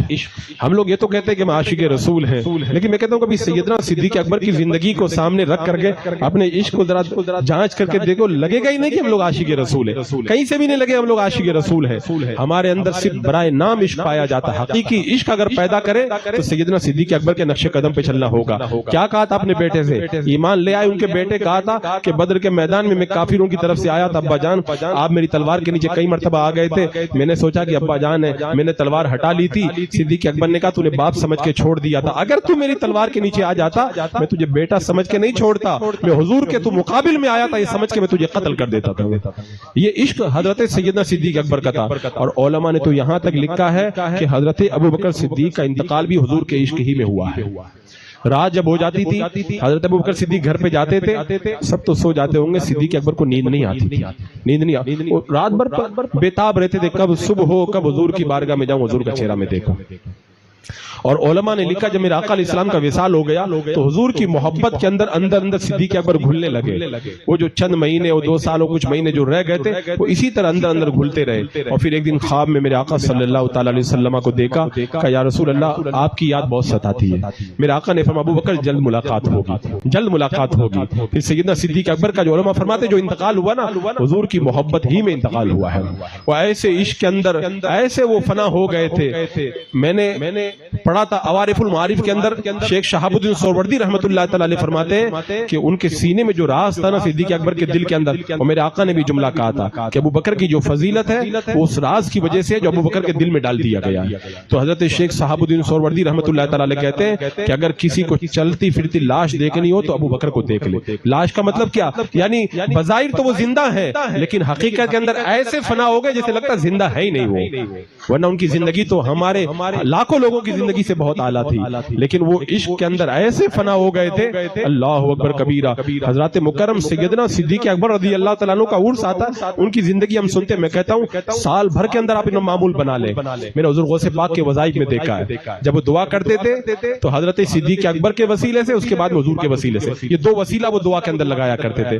حضرت غوث پاک کا جو ہفتہ واری جو وظیفہ اس کے اندر آپ دیکھیں، ایک وظیفے کے اندر باضابطہ یہ وسیلہ لگایا گیا، حضور علیہ السلام کا وسیلہ اور حضرت سیدنا صدیق اکبر کے وسیلے سے میں تیری بارگاہ میں دعا کرتا ہوں۔ وہ غوث تھے، وہ جانتے تھے کہ یہ مقام و رتبہ اللہ تبارک و تعالیٰ نے کیسا ان کو عطا فرمایا۔ آج لوگ جھگڑا کر رہے ہیں کہ کون افضل ہے، اور یہاں پہ ایک بات بھی بتا دینا چاہتا ہوں کہ کچھ لوگ کہتے ہیں کہ جھگڑوں میں پڑنے کی ضرورت نہیں ہے۔ میں کہتا ہوں سنو، اگر کوئی معمولی جھگڑا ہو تو ہم چھوڑ دیں گے، لیکن یہ جو جھگڑا ہے نا افضل ہونے والا، یہ معمولی جھگڑا نہیں، یہ عقیدے والا جھگڑا ہے۔ یہ اگر اس کے اندر فرق آ گیا نا تو بندہ اہل سنت سے خارج ہو جائے گا۔ اور علماء نے یہاں تک لکھا جو حضرت ابو بکر صدیق کی افضلیت کا انکار کر دے اس کا خاتمہ ایمان پر نہیں ہوگا، اس کا خاتمہ۔ ارے یہ اگر معمولی مسئلہ ہے، یہ اگر معمولی مسئلہ ہے تو حضور نے یہ کیوں فرمایا تھا؟ جب حضرت عمر فاروق رضی اللہ تعالیٰ عنہ ممبر جب مصلی پہ چلے گئے، نماز پڑھانے کی آواز آئی میرے آقا علیہ السلام کے کانوں، حضور نے کہا نہیں، نہ اللہ اس کو پسند کرتا ہے اور نہ مسلمان اس کو پسند کرتے ہیں کہ ابو بکر کے علاوہ کوئی اور آگے بڑھے۔ اگر یہ معمولی مسئلہ تھا تو حضور نے اتنی سختی کیوں فرمائی؟ حضرت عمر نماز پڑھا دیے، حضرت علی نماز پڑھا دیتے، حضرت عثمان، لیکن میرے آقا نے بتا دیا اگر مصلی پہ کوئی جائے گا تو ابو بکر جائے گا۔ اس کا مطلب ہے یہ مسئلہ بڑا اہم ہے۔ اسی لیے حضرت میمون بن مہران رضی اللہ تعالیٰ عنہ کے یہاں کوئی آیا اور آنے کے بعد میں پوچھنے لگا، سوال کیا کیا تھا؟ سوال یہ کیا تھا کہ آپ یہ بتائیں کہ ابو بکر اور عمر افضل ہیں یا حضرت مولا علی افضل ہیں؟ حضرت میمون بن مہران کے ہاتھ میں جو عصا تھا نا وہ ہاتھ کانپنے لگا، عصا گر گیا۔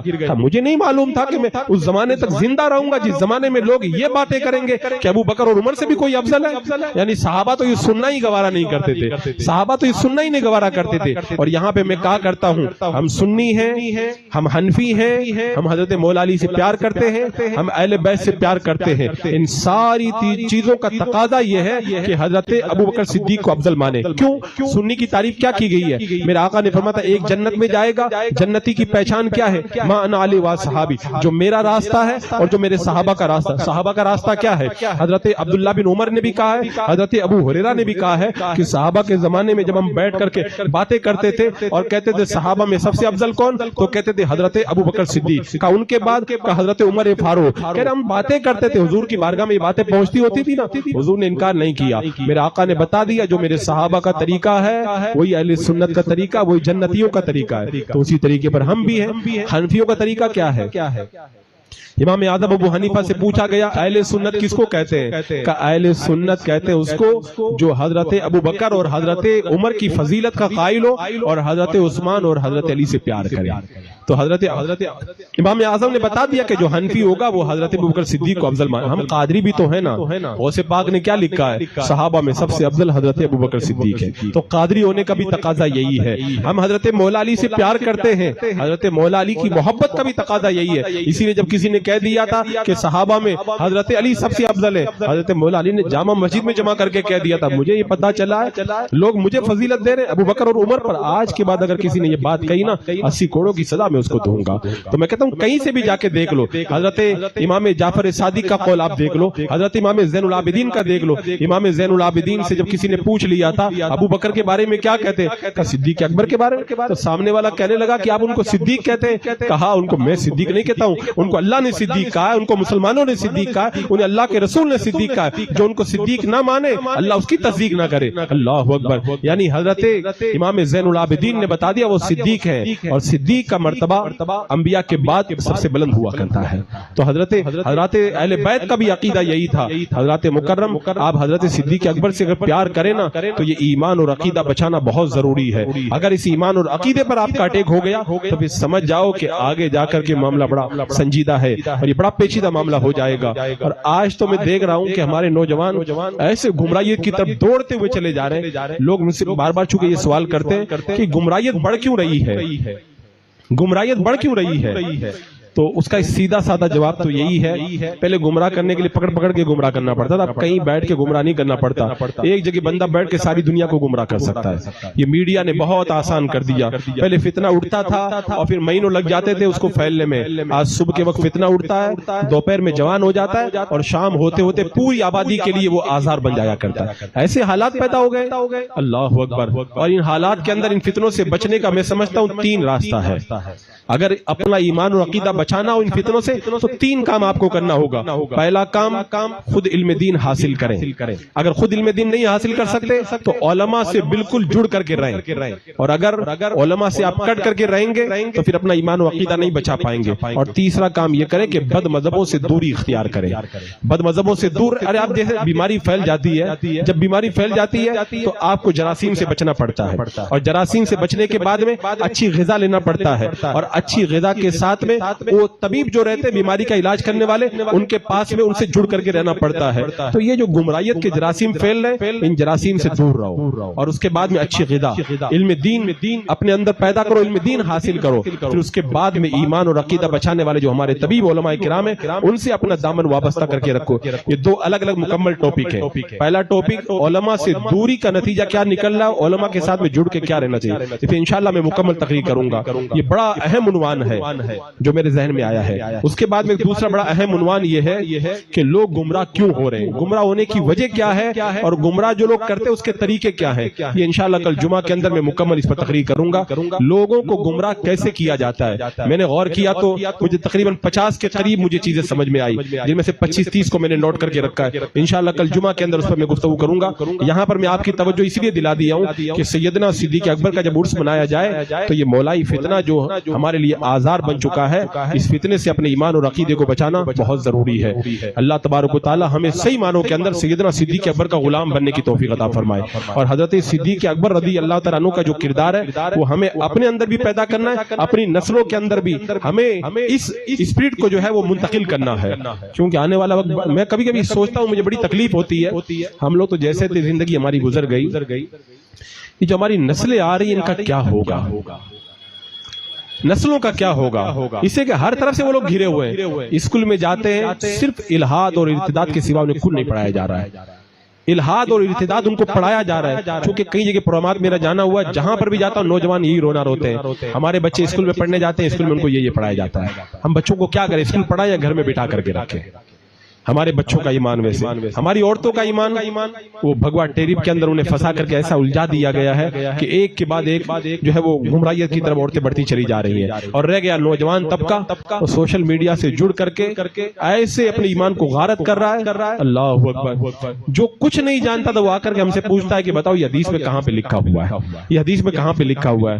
اس نادان کو یہ نہیں پتا ہے کہ اگر حدیث دکھا دو کہ بخاری میں دکھاؤں گے. میں کہتا ہوں بخاری شریف میں لکھا حضور اکرم صلی اللہ تعالی علیہ وسلم نے کھڑے ہو کر کے پیشاب فرمایا, تو تم بھی کھڑے ہو کے پیشاب کرو. بخاری کی اگر حدیث ہی اگر تم کو چاہیے. دوسری طرف حضرت عائشہ کہتی ہے جو یہ کہے کہ حضور نے کھڑے ہو کے پیشاب کیا تم اس کو صحیح مت ماننا, وہ جھوٹ بول رہا ہے. اور تیسری طرف حضرت عمر سے میرے آقا نے فرمایا کھڑے ہو کے پیشاب مت کرنا. تو حدیثیں تو کئی طرح کی ہوتی ہے نا. اگر تم علماء کے پاس نہیں جاؤ گے, خود اپنے طور پر حدیث کرو گے تو پھر گمراہ ہونا ہی ہونا ہے. یاد اپنا ایمان اور عقیدہ بچانے کے لیے علماء سے جڑ کر کے رہنا ہوگا. علماء یہ ہدایت کے ستارے ہیں, جو بندہ ان سے دور ہو جاتا ہے وہ اندھیرے میں پھنس جاتا ہے, اور یہ اندھیرا گمراہیت کا اندھیرا ہے. اللہ تبارک و تعالی ہمیں اپنے ایمان اور عقیدے کی حفاظت کی توفیق عطا فرمائے. استغفر اللہ ربی. درود پاک پڑھیں. اللہم صلی علی سیدنا وشفیعنا وحبیبنا مولانا محمد مبارک وسلم. صلاۃ و سلام علیک یا رسول اللہ صلی اللہ تعالی علیہ وسلم. کچھ دیر اور بولنے کی فرمائش کی گئی ہے. جی ہاں تشریف لے جائیں. بتا رہے کھانے میں لیٹ ہے, تھوڑا بڑا درود پاک پڑھیں. آپ اللہم صلی علی سیدنا و شفیعنا و حبیبنا مولانا محمد مبارک وسلم. صلاۃ و سلام علیک یا رسول اللہ صلی اللہ تعالی علیہ وسلم. حضرات مکرم, میں جو یہ عرض کر رہا تھا کہ حضرت سیدنا صدیق اکبر رضی اللہ تعالیٰ عنہ کا جو کردار تھا اس کردار کی آج کے ماحول میں بھی ضرورت ہے. آج جیسے ایک معاملہ اور دیکھ ہماری نگاہوں کے سامنے ہے, کہتے ہیں سماجی جگہوں میں نماز نہیں پڑھ سکتے. آج یہ آواز اٹھائی جا رہی ہے نا, سماجی جگہوں میں نماز نہیں پڑھ سکتے. تو آپ کیا سمجھ رہے ہیں یہ آواز آج اٹھائی جا رہی ہے؟ ارے مکہ میں بھی یہ آواز اٹھائی گئی تھی. اللہ کے رسول صلی اللہ تعالیٰ علیہ وسلم جب حرم شریف پہ پہنچے تھے سجدہ کیا تھا. معلوم ہے عقبہ ابن محیط نے کیا کیا تھا؟ اس نے اونٹنی کی بچہ دانی لا کر حضور کی پشت انور پہ رکھ دی تھی. یہ جو سماجی جگہوں پر جو نماز پڑھ, خبریں آتی یو پی کے اندر کچھ لوگ اپنے گھر میں نماز پڑھ رہے تھے, ان کو پولیس نے آ کر کے گرفتار کر لیا. لوگ کہتے ہیں اتنے حالات تو کبھی نہیں خراب ہوئے. آؤ میں بتاتا ہوں, صدیق اکبر کو پڑھو گے نا تو صدیق اکبر کی زندگی میں ساری روشنی موجود ہے. حضرت سیدنا صدیق اکبر رضی اللہ تعالیٰ عنہ اپنے مکان کے صحن میں نماز پڑھ رہے. کافروں نے آ کر کے کہا ہم تم کو یہاں پہ نماز نہیں پڑھنے دیں گے. اپنے گھروں میں نماز پڑھنے پہ آج پابندی, وہاں پر بھی پابندی لگائی گئی تھی, پابندی لگائی گئی. حضرت ابوبکر صدیق رضی اللہ تعالیٰ عنہ آپ نے سامان اٹھایا, مکہ چھوڑ کے جانے لگے. سردار مل گیا مکہ کا, کہنے لگا کہاں جاتے ہو؟ کہا قرآن پڑھنے پہ پابندی لگا رہے ہیں تو میں سوچ رہا ہوں مکہ چھوڑ کے چلا جاؤں اور جا کے اپنے مولا کی عبادت کے اندر مصروف ہو جاؤں. سردار نے کہا میں آپ کی ضمانت لیتا ہوں, آپ چلے, آپ کو کوئی کچھ نہیں کہے گا. آئے, کہا ٹھیک ہے ہم آپ کی ضمانت کو قبول کرتے ہیں. کافروں نے کہا لیکن یہ باہر نماز نہیں پڑھیں گے, اندر نماز پڑھیں گے, اندر پڑھیں گے تاکہ ان کی آواز سن کر ہمارے بچے گمراہ نہ ہو جائیں. اللہ اکبر. حضرت سیدنا صدیق اکبر اندر نماز پڑھنے لگے, کچھ دن اندر پڑھی, بعد میں پھر صحن میں آ کے پڑھنے لگے. کافر آئے اور آ کے سردار سے کہنے لگے آپ نے تو ضمانت لی تھی, یہ تو باہر نماز پڑھ رہے. تو وہ آ کے کہنے لگا کہ آپ اندر نماز پڑھا کریں, میں نے آپ کی ضمانت اسی لیے لی ہے. حضرت ابوبکر صدیق نے کہا مجھے کسی کی ضمانت کی ضرورت نہیں ہے, مجھے میرا مولا کافی ہے, مجھے میرا مولا کافی ہے, میں اسی طرح یہیں پہ نماز ادا کروں گا. تو میں کہتا ہوں صدیق اکبر کی زندگی میں تو یہ ساری روشنی پہلے سے موجود ہے. آج لوگ کہتے ہیں کہ ہم دین کی بات کرتے تو ہم کو چھیڑا جاتا ہے, ہم پر پابندی لگائی جاتی ہے, اور ہم قرآن پڑھتے تو پابندی لگائی جاتی ہے. حضرت ابوبکر صدیق کو قرآن پڑھنے کی وجہ سے کیا نہیں ستایا گیا؟ جب دین کی بات کرنے پر نہیں ستایا گیا. حضرت سیدنا صدیق اکبر رضی اللہ تعالیٰ عنہ نے جب صحن حرم میں کھڑے ہو کر کے لوگوں کو ایمان کی دعوت دی تھی تو کتنا مارا گیا تھا, اتنا مارا گیا کہ لوگ سمجھ رہے تھے ان کا انتقال ہو گیا, سمجھ رہے تھے انتقال ہو گیا ہے. اٹھا کے لے کر کے گئے. شام کو جب ہوش آیا تو پہلا جملہ انہوں نے کیا کہا تھا؟ پورا چہرہ سوجا ہوا ہے, بدن پہ جہاں جہاں ہاتھ لگاؤ بال اتر جاتے, اتنا مارا گیا. ہوش آتے پوچھتے ہیں کہ میرے آقا کا کیا حال ہے؟ تو کہا, ماں نے کہا بیٹا کھانا کھا لو. کہا نہیں ابھی نہیں کھانا, پہلے حضور کو میں دیکھوں گا, حضور سلامت ہے تب جا کے میں کھانا کھاؤں گا. اب اس کے بعد میں ماں اصرار کرتی رہی. پھر اخیر کے اندر جب حضرت ابوبکر صدیق کو لے جایا گیا نا میرے آقا علیہ السلام کی بارگاہ کے اندر, حضور کو دیکھا تب جا کے ان کو قرار آیا. یہ حالات جو ہمارے ساتھ میں بن رہے ہیں نا, سیدنا صدیق اکبر رضی اللہ تعالیٰ عنہ کی مقدس زندگی ان حالات سے بہت پہلے گزر چکی ہے, بہت پہلے گزر چکی ہے. میں کہتا ہوں ایک ایک کر کے سیدنا صدیق اکبر کی زندگی میں یہ سارے کردار آپ اچھے طریقے سے ملاحظہ کر سکتے ہیں. مکہ کی سرزمین پر حضرت سیدنا ابوبکر صدیق رضی اللہ تعالیٰ عنہ جب لوگوں کے ایمان کی دعوت دیتے تھے, آپ پر کیسا ظلم کیا جاتا تھا, کیسا ظلم کیا جاتا تھا. ان سارے مظالم کو حضرت ابوبکر صدیق نے برداشت کیا کہ نہیں کیا. اسی لیے یہاں پر ایک جملہ میں کبھی کبھی کہہ دیتا ہوں کہ لوگ جو ہم سے سوال کرتے ہیں کہ آج مسلمان کو نشانہ کیوں بنایا جاتا ہے, میں کہتا ہوں یہ سوال غلط ہے, یہ سوال صحیح نہیں ہے. یہ جو سوال کیا جاتا ہے نا مسلمانوں کو کیوں نشانہ بنایا جاتا ہے, میں کہتا ہوں یہ سوال غلط ہے. یہ سوال تو تب پیدا ہوتا جب نیا سوال ہوتا. مسلمانوں کو 1400 سال میں کب نہیں نشانہ بنایا گیا, مجھ کو بتایا آپ. 1400 سال کی تاریخ میں کب نہیں نشانہ بنایا گیا, ہمیشہ بنایا گیا. ہاں درست سوال میں بتاتا ہوں کیا ہے. صحیح سوال یہاں پر یہ ہے کہ مسلمانوں کو 1400 سال تک نشانہ بنایا جاتا رہا, لیکن مسلمان دب نہیں پایا, ہمیشہ غالب رہا. آج مسلمانوں کو نشانہ بنایا جا رہا تو مسلمان آج دب کیوں رہا ہے, آج مسلمان پست کیوں ہو رہا ہے, یہ اصل سوال ہے, یہ اصل سوال ہے. تو اس سوال کا جواب سیرت کے اندر آپ کو مل جائے گا. پہلے مسلمانوں کو نشانہ بنایا گیا, انہوں نے دین پر عمل کو ترک نہیں کیا. ان کو نشانہ بنایا گیا, انہوں نے قرآن و سنت سے اپنا تعلق نہیں توڑا, اتنا مضبوط تعلق رکھا کہ جب حضرت ابوبکر صدیق کے انتقال کا وقت آیا نا تو آخری وقت میں اور کوئی تمنا نہیں. پوچھا حضور کو کتنے کپڑوں میں کفن دیا گیا تھا, مجھے یہ بتاؤ. یعنی دنیا سے جاتے جاتے سنت مصطفیٰ پہ عمل کرنے کا جذبہ ان کے دل کے اندر موجود ہے. ایسا جذبہ اللہ نے عطا فرمایا تھا. کیسے بھی حالات سمجھوتا نہیں کیا. جب ایک بار میرے آقا علیہ السلام کی بارگاہ میں حضرت ابوبکر صدیق رضی اللہ تعالیٰ عنہ چلے گئے, میرے آقا نے فرمایا ابوبکر میں نے سنا ہے تم نے اپنے باپ کو دھکا دیا. کہاں یا رسول اللہ, وہ آپ کی شان میں نازیبہ کلمات کہہ رہے تھے, میں نے دھکا دیا, میرے پاس تلوار نہیں, اگر تلوار ہوتی نا میں گردن کاٹ کر کے رکھ دیتا. یہ ان کے دل کے اندر عشق کی وہ ایک للک تھی، اور میرے آقا علیہ السلام کا سچا عشق ان کے دل میں موجود تھا. تو حالات تو پہلے بھی خراب تھے، لیکن آج جو حالات ہیں نا، ان حالات کے اندر ہم حالات سے سمجھوتا کر رہے ہیں. حضرت سیدنا صدیق اکبر نے حالات سے سمجھوتا کرنا کبھی گوارا نہیں کیا تھا. یہی وجہ ہے کہ جب دنیا سے گئے نا، اللہ اکبر، کہا تھا حضور کے روزے پہ مجھے لے کے جانا، آقا سے اذن طلب کرنا، اگر حضور فرما دے تو مجھے اندر لے کر کے جانا. اب جب جانے کے بعد میں جب کہا کہ ابو بکر آپ کے دروازے پہ موجود ہیں، آنے کی اجازت چاہتے ہیں، آواز کیا آئی تھی؟ ادخلوا الحبیب الی الحبیب، دروازہ کھلا کا محبوب کو محبوب کے قدموں میں لے آؤ.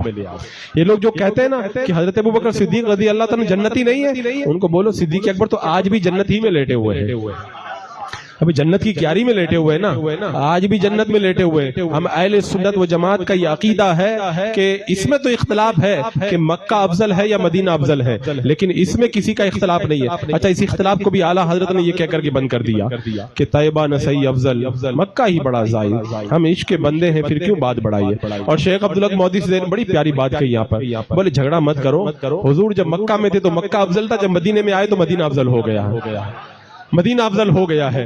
تو اس میں تو اختلاف ہے کہ مکہ افضل ہے کہ مدینہ افضل ہے، لیکن اس میں کسی کا اختلاف نہیں ہے. جس مقام پر میرے آقا علیہ السلام آرام فرمائے وہ جگہ مکہ سے بھی افضل ہے، خانہ کعبہ سے بھی افضل ہے، عرش اعظم سے بھی افضل ہے. زمین کا جو حصہ میرے آقا علیہ السلام کے جسم اطہر سے لگا ہوا ہے نا، کائنات کی کوئی زمین، کوئی ذرہ اس کا مقابلہ نہیں کر سکتا. اور وہیں انہی ذروں سے سر کس کا لگا ہے؟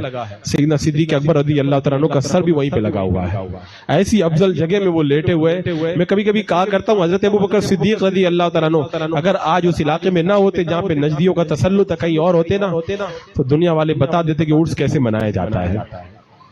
عاشق بتا دیتے جھوٹے مولائیوں کو کہ عشق کس کو کہتے ہیں اور اللہ والوں سے پیار کیسے ہوتا ہے. اور میں کہتا ہوں اتنا بڑا عرس پھر دنیا کے اندر کسی کا نہیں منایا جاتا جتنا بڑا عرس حضرت سیدنا صدیق اکبر کا ہم منا کر کے دکھا دیتے ہیں. لیکن اس میں بھی بڑی حکمتیں، بڑی مصلحتیں ہیں، وہ اپنے قدموں میں سلا کر کے رکھے ہیں. کل یار غار تھے، آج یار مزار ہے وہ. اور یہاں پہ ایک عاشق نے بات بھی کہی ہے نا، تم جھگڑا کرتے ہو صدیق اکبر افضل ہے، تم سارا جھگڑا ختم کرو، حضور اپنے قدموں میں لٹا لیے، بات ختم ہو گئی ہے، بات ختم ہو گئی ہے. اور میرے آقا نے تو فرما دیا ہے نا کہ کل قیامت کے جب میں اٹھوں گا نا تو پھر صدیق اکبر بھی اٹھیں گے، عمر فاروق بھی اٹھیں گے، اور ایک طرف ابو بکر کا ہاتھ ہوگا اور دوسری طرف عمر کا ہاتھ ہوگا. اور پھر جائیں گے میرے آقا علیہ السلام جب میدان محشر میں، وہ کیا شان ہوگی پھر وہ فرشتوں کی جھرمٹ کے اندر. اس دن سب کو پتا چل جائے گا کہ افضلیت کا مسئلہ کیا تھا اور افضل کس کی ذات تھی. آج جو نہیں مان رہے کل مانیں گے. میرے امام نے کہا تھا نا، آج لے ان کی پناہ، آج مدد مانگو.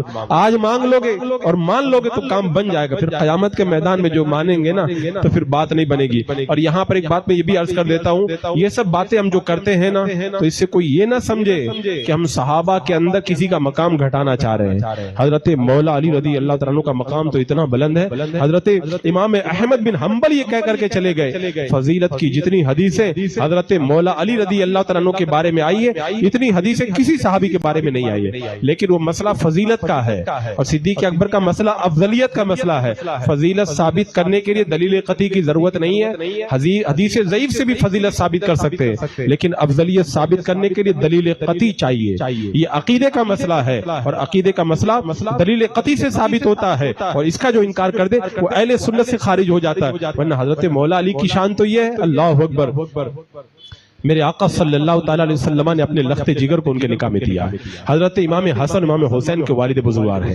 میرے آقا علیہ السلام نے حضرت مولا علی کی تربیت فرمائی ہے، اور میرے آقا نے فرمایا علی تم دنیا میں بھی میرے بھائی ہو اور آخرت میں بھی میرے بھائی ہو. اور ایک بار لشکر میں جب حضرت مولا علی کو میرے آقا نے بھیجا تھا تو رب کی بارگاہ میں دعا کی تھی، اللہ اس وقت تک مجھے موت مت دینا جب تک میں علی کو نہ دیکھ لوں. میں اتنا بڑا مقام ہے حضرت مولا علی کا کہ جب خانہ کعبہ کے بت گرائے جانے لگے، ایک بت بڑا اونچا تھا تو میرے آقا علیہ السلام نے حضرت علی سے کہا تھا کہ میرے کندھوں پہ تم سوار ہو جاؤ اور اس بت کو گرا دو. حضرت مولا علی کا یا رسول اللہ آپ سوار ہو جائیں. میرے آقا نے فرمایا تم بار نبوت نہیں اٹھا سکتے. ابھی مجھے پتا چلا کہ مولا یہ ایک بھی اعتراض کرتے ہیں. مولا یہ بھی اعتراض کرتے ہیں کہ دیکھو حضرت مولا علی اللہ کے رسول علیہ السلام کے کندھوں پہ چڑھ گئے تو ان کا مقام کتنا بلند ہوگا.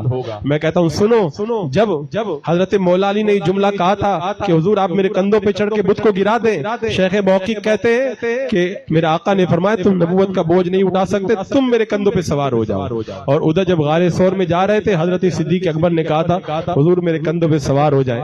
میرے آقا نے یہ نہیں فرمایا تھا تم نبوت کا بوجھ نہیں اٹھا سکتے, میرے آقا علیہ السلام کندھوں پہ سوار ہو گئے تھے. یہ تو بات سمجھ, اسی لیے اللہ کے رسول علیہ السلام نے ابو دردہ سے کہہ دیا تھا جب حضرت ابو دردہ حضرت صدیق اکبر سے آگے چل رہے تھے, میرے آقا صلی اللہ تعالی علیہ وسلم نے ارشاد فرمایا ابو دردہ ابو بکر سے آگے چلتے ہو, آسمان کا یہ سورج انبیاء کے بعد میں ابو بکر سے بہتر کسی ذات کے اوپر طلوع بھی نہیں ہوا ہے. میرے آقا نے ارشاد فرمایا جب معراج میں گیا اور جب جبریل پیچھے رہ گئے, سدرہ پیچھے رہ گیا, اور میں آگے جب نور کے پردوں میں داخل ہوا رف بھی پیچھے رہ گیا, تو اس وقت مجھے کچھ تنہائی کا احساس ہوا. تو اس وقت میں نے دیکھا کہ ابو بکر کی آواز کی طرح مجھے آواز آ رہی ہے کہ کس یا محمد ٹھہر جاؤ تمہارا رب تم پر صلاۃ پڑھتا ہے. یعنی تنہائی کے اندر بھی ابو بکر کی آواز سنائی گئی, ابو بکر کی آواز کی طرح آواز میرے آقا علیہ السلام کو سنائی گئی.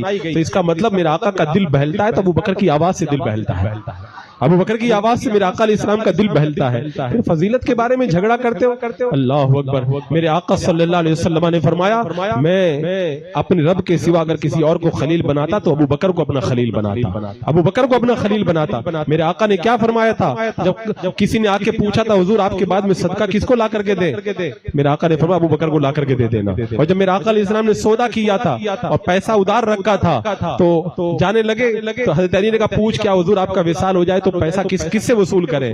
جب گئے میرے آقا سے پوچھا حضور آپ کا وصال ہو گیا میں آؤں, پھر آپ کا اونٹ کا پیسہ میں کس سے وصول کروں. میرے آقا نے فرمایا پیسہ ابو بکر سے وصول کر لینا.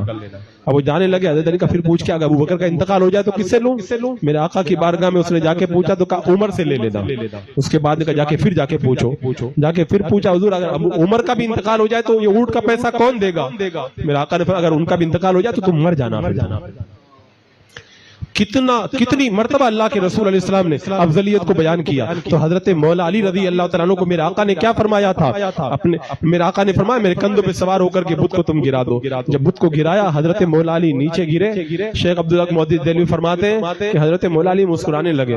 میرے آقا نے فرمایا علی تم کیوں مسکراتے ہو. کہ یا رسول اللہ جب میں آپ کے کندھوں پہ سوار ہوا تھا تو مجھ کو ایسا لگ رہا تھا کہ میرا سر عرش کے پائے سے جا کر کے مل گیا. آج لوگ اعتراض کرتے ہیں نبی کی عظمتوں کے اوپر, حضور کی شان تو بہت بلند ہے.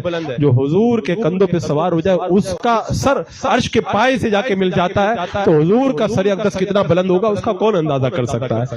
تو حضور نے جواب کیا دیا, اس کے بعد ان کا یا رسول اللہ اتنا بلند ہو گیا تھا اور اتنی بلندی سے میں نیچے گرا مجھے چوٹ بھی نہیں آئی. میرے آقا نے فرمایا چوٹ کیسے آئے گی جب تمہیں اٹھانے والا نبی ہو اور اتارنے والے جبریل امین ہو تم. تو یہ شانیں ہیں حضرت مولا علی کی. ہم جب افضلیت صدیق اکبر بیان کرتے ہیں اس کا یہ مطلب ہرگز مت سمجھنا کہ حضرت مولا علی کی شان ہم لوگ گھٹانا چاہتے ہیں. ان کی شانیں کون گھٹا سکتا ہے. اللہ نے ان کو وہ مقام دیا. اللہ اکبر. ہمارا سلسلہ تو اس وقت تک مکمل ہی نہیں ہوتا جب تک حضرت علی کا ہم لوگ نام نہ لے لیں. بلکہ میں کہتا ہوں سوائے چند کو اکا دکا کو چھوڑ کے باقی سارے سلسلے جا کر کے ملتے ہیں حضرت مولا علی سے. ہمارا تو شجرہ ہی وہیں جا کر کے مکمل ہوتا ہے. ولایت بڑھتی ہے ان کے در سے, لیکن افضلیت کی جب بات آئے گی تو یہ عقیدہ اہل سنت ہمیں انہی بزرگوں نے عطا فرمایا. ہم نام یہی لیں گے, پہلا نمبر حضرت ابوبکر صدیق کا ہے, اس کے بعد میں دوسرا نمبر حضرت مولا علی کا, پھر تیسرا نمبر حضرت عثمان غنی کا, اور پھر چوتھا نمبر حضرت مولا علی کا. یہ فضیلت کا جو باب ہے یہ عقیدے سے تعلق رکھتا ہے, ورنہ یہ افضلیت کا جو باب ہے یہ جو ہے عقیدے سے تعلق رکھتا ہے. باقی جو فضیلت والا مسئلہ ہے وہاں پہ تو مولا علی کی شان ہم خوب جم کے بیان کرتے ہیں. اعلیٰ حضرت کی فتح و رضویہ پڑھو, جب حضرت مولا علی کی شان بیان کرنے پہ آئے تو کیا کیا لکھ کے چلے گئے. جب اس کو پڑھتے ہیں نا روانی کے اندر تو طبیعتیں جھوم جاتی ہے اور دل کرتا کاش مولا علی کے قدم چومنے کا موقع مل جائے. اللہ اکبر. حضرات مکرم اپنے بزرگوں سے پیار کرو, یہ ہدایت کے ستارے ہیں. یہ جو صحابہ ہیں نا, اور میں ایک جملہ یہ بھی کہوں گا, میرے آقا نے فرمایا تھا کہ اصحابی کا نجوم, میرے صحابہ ہدایت کے ستارے, جس کی بھی پیروی کرو گے تم رایاب ہو جاؤ گے. اب سارے صحابہ کی زندگی ہم پڑھ نہیں سکتے تو ہم کس کی پیروی کریں. میں کہتا ہوں صدیق اکبر کی زندگی پڑھ لو, انہیں کے پیچھے پیچھے چل پڑو, انشاءاللہ جنت مل جائے گی تم کو. اللہ تعالی ہمیں توفیق عطا فرمائے. استغفر اللہ ربی من کل ذنب واتوب الیہ. السلام علیکم.